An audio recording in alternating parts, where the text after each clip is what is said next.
પારડી નૂતન નગરમાં અવાવરૂ કૂવામાં એક વાછરડું પડ્યું।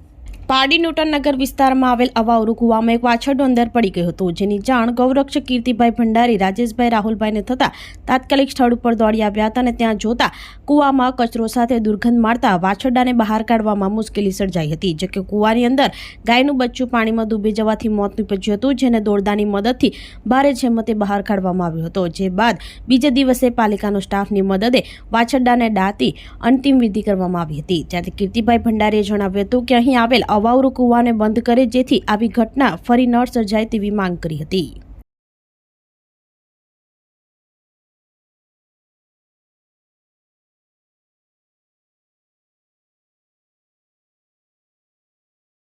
ગઈકાલે 4 વાગે રાકેશભાઈ સુરતીનો અમારી પાસે ફોન આવ્યો કે એક ગાયનું બચ્ચું કૂવાની અંદર પડી ગયેલું છે।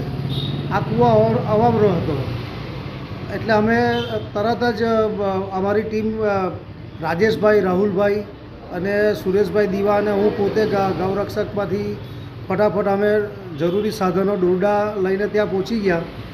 પણ અમે દુઃખદ વાત એ છે કે કૂવામાં કચરો બહુ હતો અને ગેસ મારતો હતો, એટલે અમે એને બચાવી નહીં શક્યા અને પાણીમાં ડૂબી જવાથી એનું મરણ થયું। અને ત્યારબાદ અમારી ટીમે સખત મહેનત કરી દોરડાથી બાંધીને એને બહાર કાઢ્યું।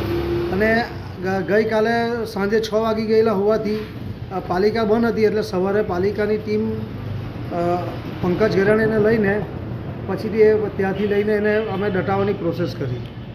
આ નટુભાઈ દેસાઈનો જૂનો પેટ્રોલ પંપ હાઈવેની બાજુમાં અને એની ગેરેજની પાછળ અવાવરૂ કૂવો છે અને તેની એ નથી, આપણે દિવાલ નથી। એટલે તમારા માધ્યમથી અમે એમ કહીએ છીએ કે આ લાયન્સ ક્લબની પ્રોપર્ટી છે, તો એ લોકો તમારા માધ્યમથી દિવાલ બનાવો તો બીજો બનાવો પાછા થતાં અટકે। વાછરડું 3 થી 4 મહિનાનું હતું અને એને અમે આજે સવારે પાલિકાનો સહયોગ લઈ એને દટાવવાની પ્રક્રિયા હાથ ધરી। આપણી સંકલ્પ ન્યૂઝ ચેનલને સબસ્ક્રાઇબ અને લાઇક કરો, બેલ આઇકન દબાવો, જેથી આવનાર ન્યૂઝ અપડેટ્સની નોટિફિકેશન આપના મોબાઈલ પર સૌથી પહેલા પહોંચે। Like, subscribe and share the video.